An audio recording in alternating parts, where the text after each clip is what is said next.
comeback might be slow, but it is coming. Let's talk about it on Today in Mortgages.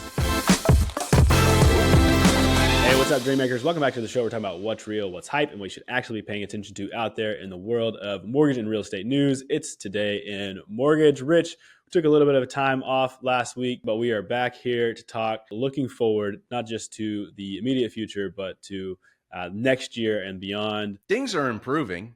I know it doesn't feel like that right now. Right now, the rates have been rising. There's a little bit of chaos around the world, but still people need housing.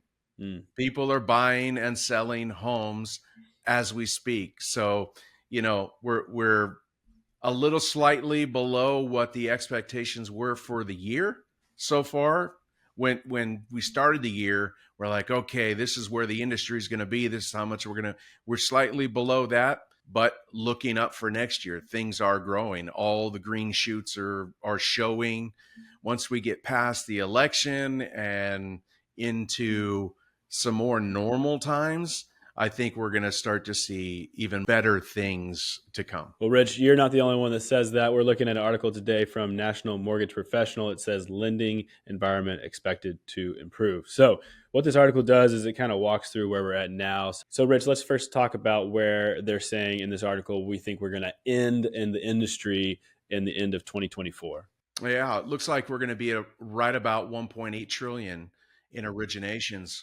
And Rich, how does that compare to maybe past years and then obviously the crazy years of COVID? It's more than last year. And never mind the pandemic period, because those are crazy. We were doing over double those volumes. Like we are a $2 trillion industry. That's basically what we are. And we did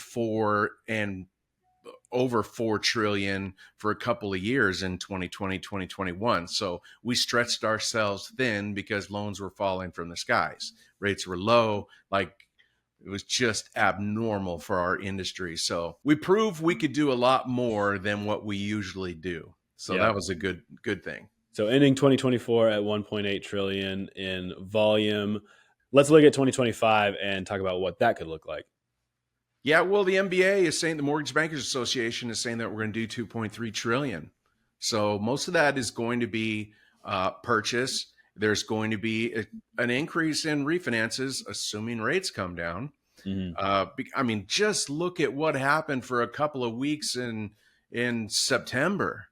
We had rates were down in the sixes, and all of a sudden, boom, like we saw, lots of refinances happening because, at the high point, people are 8%. And so when they got down in the sixes, now you're looking at a 1% or a 1.25% savings in interest rate. That translates to a good monthly savings. So people were still moving on those.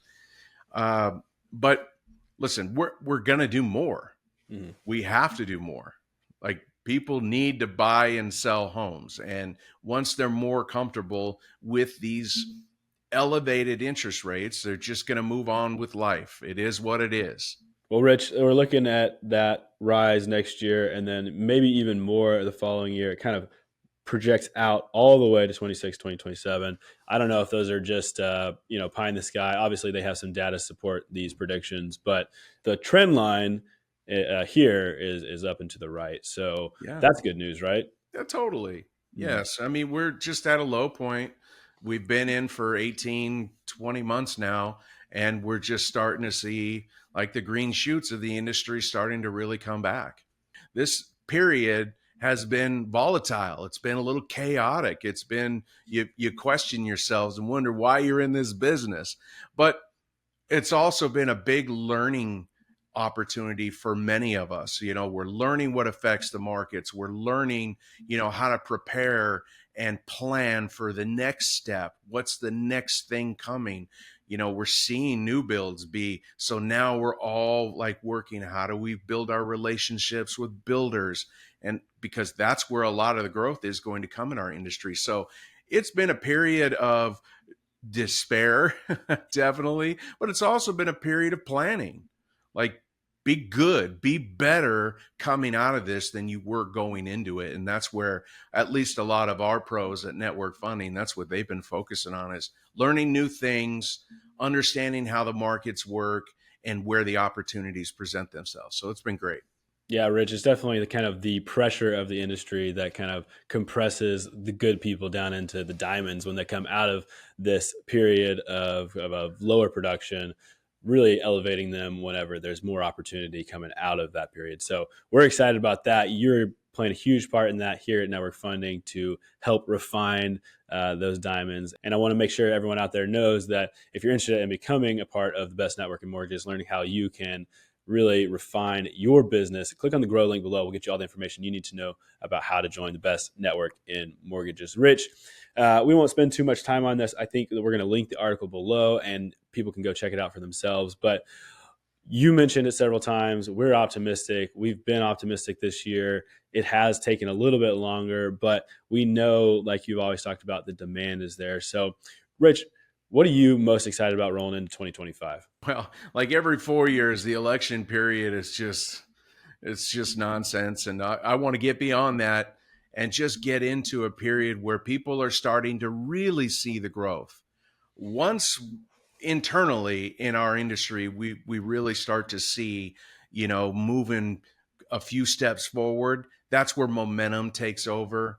And just like our borrowers that we've seen towards the latter part of this year, when the feds cut the rate, the headlines change, the news changes. And once that happens, momentum starts to build. And so we saw it. Borrowers started reaching out. Hey, I heard rates dropped. Well, there's a Fed fund rate. We had to educate them and how it translates to the streets. But it generated so much activity that it just shows you that it's all a mindset thing. If every headline is just terrible, nobody's going to move and do anything. But as headlines change, people see different things in their feeds on their social networks. It builds momentum and moves us forward. So that's what I'm always excited for a new year, for just propelled momentum is what I'm looking for. Is just more steps forward. Awesome, Rich. Well, appreciate you. Appreciate your optimism. Appreciate the light that you bring to us here at Network Funding and the education that you bring to us here at Network Funding. So again, thank you for your time on this podcast. Thanks to everyone out there for watching, listening, wherever you are. We appreciate you. We'll see you next time on Today in Mortgages.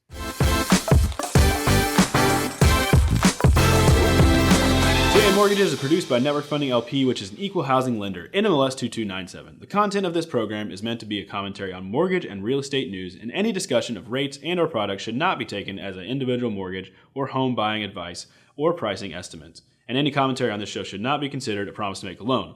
All applicants for a loan must qualify, and you should consult a professional regarding your individual loan scenarios for your financial situation. Visit our website at nflp.com/licenses for all state licensing and other legal information.